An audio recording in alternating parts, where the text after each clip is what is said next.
Hello everyone, welcome back to my channel. আজকে চলে এসেছি নতুন একটা ভিডিও। তো আজকে ভিডিওতে এই সুন্দর কিউট ড্রেসটা পুরোটা কাটিং স্টিচিং দেখাবো। আপনারা প্রচুর কমেন্ট করছে দিদিভাই এর পুরো কাটিং স্টিচিংটা কিন্তু আমাদের দেখাতেই হবে। তো এখানে মাত্র কিন্তু 2.5 মিটার কাপড় আছে। ইয়েস, আজকে 2.5 মিটার কাপড় দিয়ে এত সুন্দর কুচি দিয়ে ঘের খুব সুন্দরভাবে দেখাবো।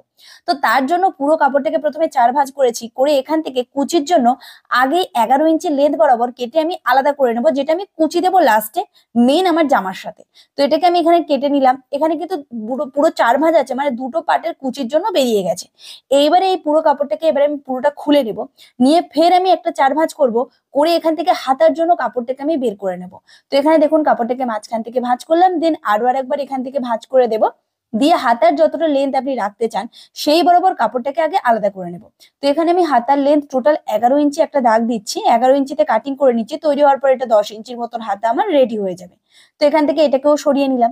এবারে বাদ বাকি যে কাপড়টা বেঁচে আছে পুরো কাপড়টাকে আমরা 2 ভাঁজ করবো। ইয়েস, আজকের কিন্তু আমরা 2 ভাঁজে কাপড় কাটিং করব, 4 ভাঁজে কাটিং করব না। তো পুরো কাপড়টাকে মাঝখান থেকে ভাঁজ করে নেব, যতটুকু কাপড় আছে সবটাই নিয়ে এখানে এইভাবে রেখে দিলাম। দেখুন আমার সাইডটা কিন্তু খোলা সাইড আছে, আর আমার অপর সাইডটা কিন্তু জয়েন্ট সাইড আছে। তো এখান থেকে প্রথমে 1/2 ইঞ্চি বরাবর কাপড় আমাদের রাখতে হবে, কেননা এখানে আমাদের সেলাই হবে। তো তার জন্য একটু এক্সট্রা মার্জিন আমাদের রাখতে হবে।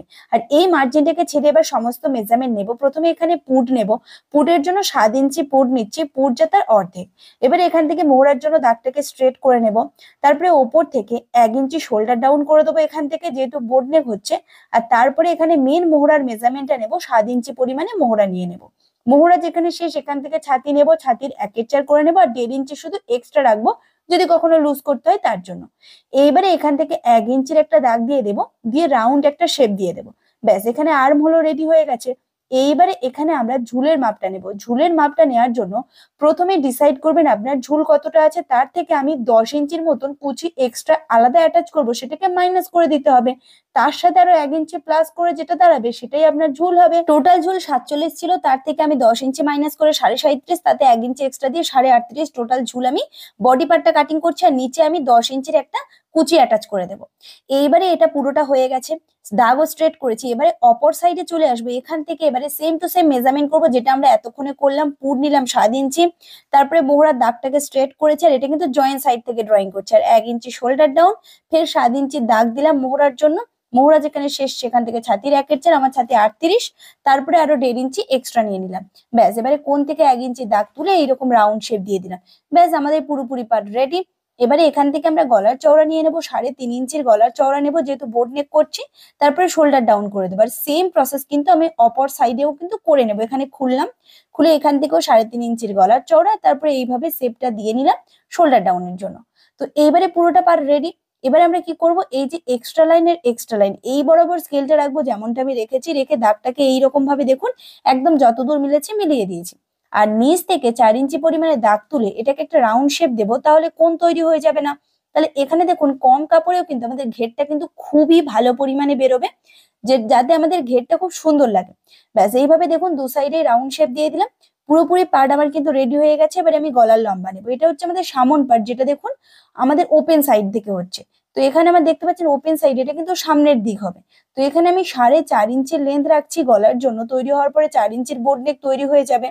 আর এখানে প্রথমে একটা বক্স করে নেব, ওপরে যা ছিল 3.5 নিচেও দিয়ে বক্স করে রাউন্ড শেপ দিলাম। এটা রেডি হয়ে গেছে। আর এখান থেকে 1/2 ইঞ্চির ভিতর থেকে একটা শেপ দেবো, যেহেতু সামনে একটু তালপাট কাটিং করতে হয় তার জন্য। আর পিছনের এটা পিছন পার্ট জয়েন্ট সাইডটা 2.5 ইঞ্চির লেন্থ রাখলাম, তৈরি হওয়ার পরে 2 হয়ে যাবে, রাউন্ড শেপে এইভাবে মিলিয়ে দিলাম। ব্যাস, এখানে দেখুন আমার সম্পূর্ণ পার্ট রেডি হওয়ার পরে ঠিক এইরকমটা আমার দেখাচ্ছে। এইবারে আশা করি বুঝতে পেরেছেন। এইবারে যেমনটা আমি এখানে ড্রয়িং করে নিয়েছি পুরোটা হুবহু কাটিং করে নেব। নিলেই দেখুন দুটো পার্ট একসাথে বেরিয়ে গেছে। এখানে শুধু সামন পার্টে একটু জয়েন্ট পড়ে, ওখানে চাইলে আপনি ডিজাইনও করতে পারেন, তাহলে জয়েন্টটা আর কি খারাপ লাগবে না। ব্যাস, এখানে দেখুন আমার সম্পূর্ণ পার্ট রেডি। তো একটু খুলে দেখাচ্ছি কেমনটা দেখাচ্ছে। দেখতে ঠিক এইরকমটা দেখাচ্ছে, আর অনেকটা পরিমাণে কিন্তু ঘের আসার কোনো মানে কোণ তৈরি হয় না। ঘের যে হয় অনেক তৈরি করলে দেখবেন কোণ থাকে, কিন্তু এখানে কোনো কোণ হবে না। আর মিডিলে একটা ফিতে অ্যাটাচ করে দিলে আমাদের কিন্তু কোমরটাও অ্যাডজাস্ট হয়ে যাবে। আর এই ওপেন সাইডটাকে পরে জয়েন্ট করতে হবে। এবারে হাতার কাপড়টাকে আমি 4 ভাঁজ করে রাখলাম। এবারে এখানে হাতার লেন্থ টোটাল 11 ইঞ্চিতে রেখেছিলাম, আর তারপরে 4 ইঞ্চির একটা ডাউন করে দিলাম হাতার জন্য। আর হাতার রাউন্ড করার জন্য এখানে দেখবো ফিটিংস লাইন থেকে এরকম রাউন্ড করে দেখবো যতটা হয়েছে, তারপরে 1.5 ইঞ্চি সেটাই কোণ বরাবর এখানে রেখে দেবো, যতটা হয়েছে ততটা, তারপরে 1.5 ইঞ্চি। আমি ঠিক ফিতেটাকে যেমন ভাবে রাখলাম। এরপরে এখান থেকে হাতার শেপটাকে প্রথমে দিয়ে দেবো, যেমন আলতো ভাবে আমরা রাউন্ড করে হাতার শেপ দিই সেইভাবে দিয়ে দিলাম।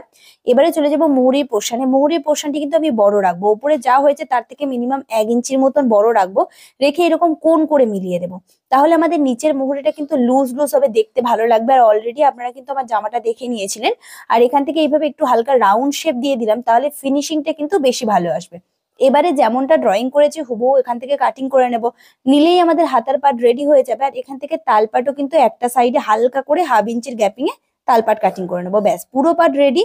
এইবারে এখানে নিচের সাইডে যেটা আগে কেটে রেখেছিলাম না 11 ইঞ্চির লেন্থে, তৈরি হওয়ার পরে 10 হয়ে যাবে, সেটা আমরা এইভাবে কুচি কুচি দিয়ে দেবো নিচের সাইডে, তাহলে ঘেরটা আরো বেশি ভালো আসবে।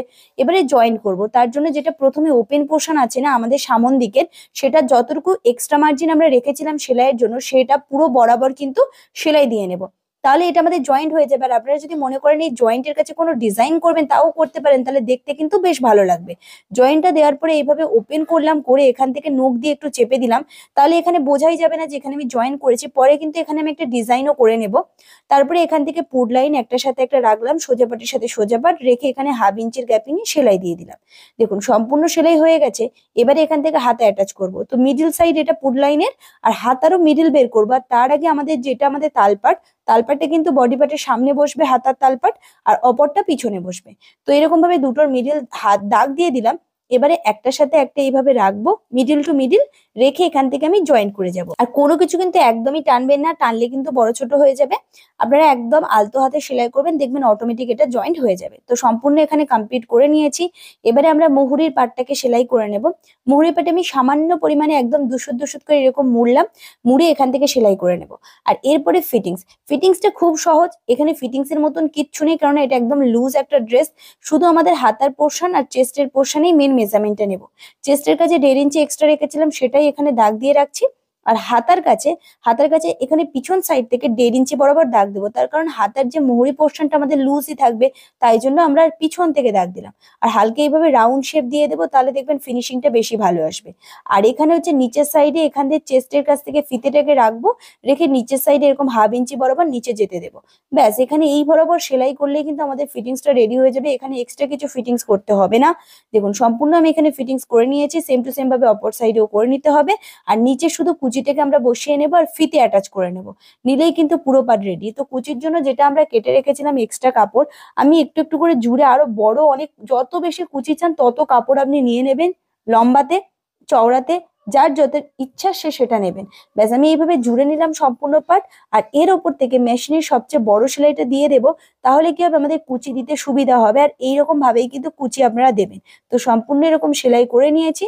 তারপরে এই যে সুতোটা ওপেন আছে দেখতে পাচ্ছেন, এখানে সুতোর মুখটাকে এখান থেকে খুলে নেব, নিয়ে সুতোটা ধরে একটু একটু টানবো, টানলেই দেখবেন এখানে বেশ সুন্দর কুচি পড়ে যাবে। আর আমাদের ঘেরের সাথে এর কুচিটাকে অ্যাডজাস্ট করে বসিয়ে নিতে হবে। তারপরে একটা কোমর থেকে ফিতে অ্যাটাচ করে দেবো, তারপরে গলাপট্টিও বসিয়ে দেবো। তৈরি হওয়ার পর ঠিক এইরকম দেখাচ্ছে, আর মিডিল থেকে কিন্তু আমি পুঁতি বসিয়েছি যাতে আরো সুন্দর লাগে। আর এইরকমটা দেখাচ্ছে, ভালো লাগলে লাইক করবেন।